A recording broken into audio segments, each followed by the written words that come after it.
Good day everyone. Now this is our video presentation about the techniques in biotechnology, and our topic is about fermentation. First, let us define what is fermentation. Fermentation technology employed a variety of processes and was put to large number of uses, and it also laid foundation of alchemy and chemistry. The term fermentation is derived from the Latin word fermentum that stands for boiling. Fermentation is the process of digesting certain substances that leads to chemical conversion of organic substances into simpler compounds. Fermentation has been widely used for the production of wide variety of substances that are highly beneficial to individuals and industry.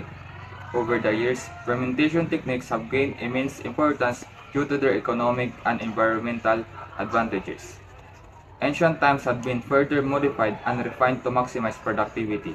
This has also involved the development of new machinery and processes. Two broad fermentation techniques have emerged as a result of this rapid development: solid-state fermentation or SSF and submerged fermentation or MSF. Solid-state fermentation or SSF had been defined as a fermentation process occurring in the absence or near absence of gray water. Solid-state fermentation is another method used for the production of enzymes, which involves the cultivation of microorganisms on a solid substrate, such as grains, rice, and wheat. SSF employs raw material as carbon source, such as cassava, barley, wheat, barn, and sugarcane bagasse. Here are the advantages of using solid-state fermentation: a lower chance of contamination due to low moisture levels, risk of product separation, energy efficiency, and development of fully differentiated structures. And the other types is the submerged fermentation. Submerged fermentation is a widely used biotechnological process for producing various commercially important products, including antibiotics, enzymes, organic acids, and biofuels. In this method, microorganisms are grown in adequate medium, typically in large-scale bioreactors where they are suspended and actively fermenting. These are the advantages of submerged fermentation: high productivity, scalability, controlled environment, and improved product recovery. And the disadvantages of the fermentation is higher capital investment, potential for contamination, and complex process optimization. And now, I'm gonna demonstrate to you the several steps in submerged fermentation. Here are the ingredients in fermenting trichantera. First is trichantera, and the second one is sugar, water, and yeast.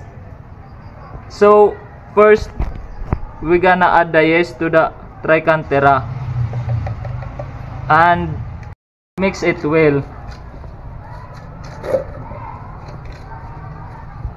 So second, we're gonna put the sugar.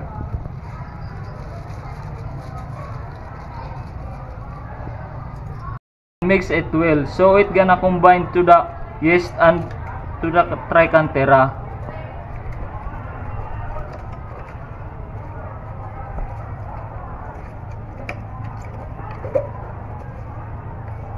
The last is the water.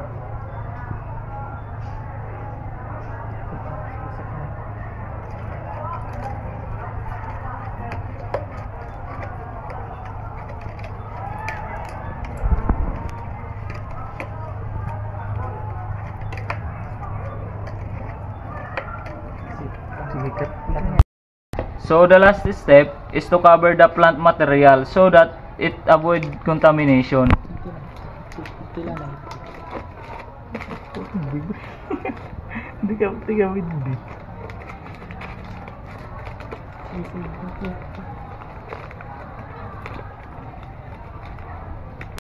So here are the final products, and we're gonna leave it for 2 weeks before harvesting.